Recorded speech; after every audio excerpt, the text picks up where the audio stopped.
Like we mentioned in the part where we talked about the theory of frequency separation, the essence of separating is to enable us to work on each of the frequencies or each of the layers of our image at different times using different tools. Therefore, that means after we are done separating our image, which is what we did in the previous video, and understanding the impact of the radius in our separation, once we have our images nicely separated, we are ready to mixing our image. And we are going to start by working on the color first, then we go finalize by working on the texture. And for us to work on the color layer, we are going to be mixing away our blemishes. And for us to mix away our blemishes, we are going to be needing a tool for that. And the tool for that is the mixer brush tool. So this particular video is going to help you understand the mixer brush tool and how to set it up nicely for your own workflow to make it make sense and give you the best output possible as you go around mixing your color layer. Okay. So I'm going to hit B in my with my Photoshop open. I'm going to hit B, and that is going to give me the brush tool. But the brush tool in Photoshop has 4 tools under it. We have the brush tool, the pencil tool, the color replacement tool, and the mixer brush tool. So how to cycle through them is just press B and press your shift, then hit B again until you have the mixer brush tool selected. The icon is the brush icon with a small water drop on top. Okay, so once we have that brush selected, up here we have its properties, and we need to understand each of these properties nicely for us to make very good use of the mixer brush.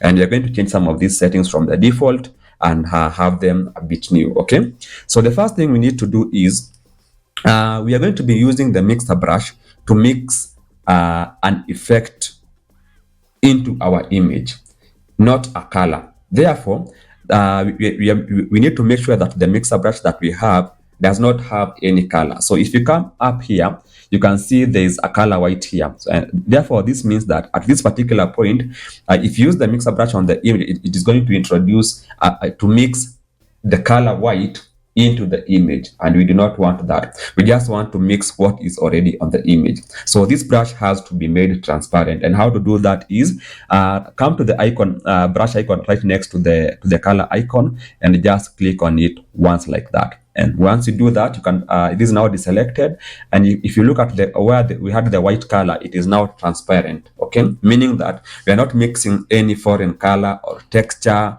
or any properties into the image. We are only mixing what is there on the image. That is why we have to make sure that that brush is transparent. Makes sense?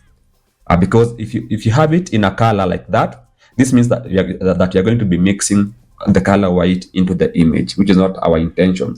Our intention is just to mix away the blemishes in the image without adding anything new. So come up here, click once, and make sure the brush is transparent. So after that, we come into this other side. We have 3 parameters, actually 4. We have the wet, we have the load, we have the mix, and we have the flow. Out of these 4, we are going to change just 2, and that is the wet and that is the load. So if you've ever painted before, when you buy paint, you might have to maybe thin your paint, okay, using a thinner. So as you're thinning your paint, if you thin your paint too much, it's going to be very watery, and you cannot hold it in your brush. It's going to be spilling all over, and painting is going to become difficult. That is if the paint is too thin. Okay, then if the paint is too thick, then also painting becomes difficult, because moving the brush around is going to be a bit difficult, or even moving your roller and carrying the paint from the bucket to the wall or whatever surface you're painting. That applied here means that if our wet, which is in this case, our wet is the wet of our effect. If it is too high, we are going to be having a lot of mixing happening per stroke. If it is too low, we are going to be need so many strokes to get enough mixing. So what you do is you get a perfect balance. We make sure that our paint, which in this case is our mixing effect, is not too thin or too thick. So what do? We take the default value and divide it by 2. So the default value is 80%. I normally cut this by half and have it at 40% like that. So I've reduced my wet from 80 to 40%. So then the next thing that we have to take care of is the load. Okay, so once we have determined how the viscosity or the thickness of our paint, we have to determine what amount of paint are we carrying with us in the brush for every stroke. Because if you carry too much paint, you are going to be splashing a lot of paint around. Or if you carry too little paint, we need to do a lot of trips back to the bucket to get enough paint or whatever you're painting. That applied here means that if you carry too much mixing effect with the brush, we are going to overdo the mixing. If you carry too little mixing effect with the brush, you're going to do a lot of mixing for us to get the effect. So just like we put a middle ground on the wet value, we are going to put a middle ground on the load value. And just like we did in the wet, I normally take the default value, which is 75%, divide it by 2 and round off to the nearest whole number. That is that 7.5, which I normally round off to 40. Okay, like that. And now I'm done setting up my mixer brush. So the first thing I did, of course, select the brush.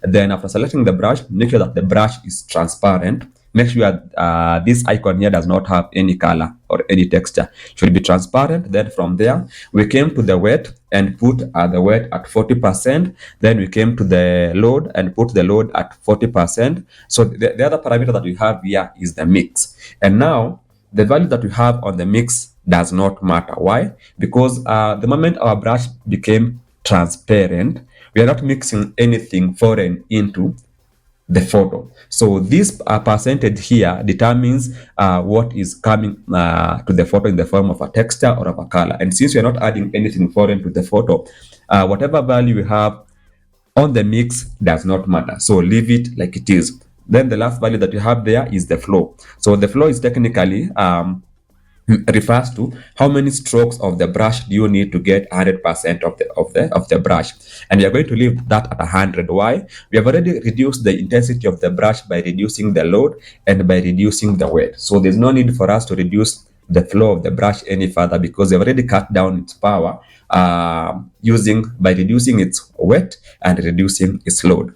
So then the last thing that you have to do is get the right hardness in your brush. So come to the photo and right click and make sure that you have a hardness of 0. Okay, so that is a very hard brush, that is a very soft brush. So you want a very soft brush with the hardness of 0. Then the size of the brush is going to be changing depending on where you are mixing. We are mixing a big area, we have it big. We are mixing a small area, we have it small. And that is how you set up your mixer brush for mixing nicely in frequency separation. So that is the end of this particular video. Just to reference, I was showing you guys how to set up your mixer brush, right? Like I said, number 1, select the mixer brush from the brush tool. Shortcut is B. If you need to cycle through B, you press down shift till you get the mixer brush icon. Then you go to the properties of the mixer brush. Number 1, make it transparent by clicking on this icon. Once it is transparent, give it a wet of 40, load of 40. Leave the mix as is at 90%. It does not matter. Leave the flow as at 100. Then make sure that you have a soft brush with the hardness of 0 and you are ready to start mixing. So see you guys in the next video as we get to mixing our image and mixing our color layer to the point that we have a nicely smooth color layer without any bumpiness and discoloration. So the name is Simon Chege and see you around.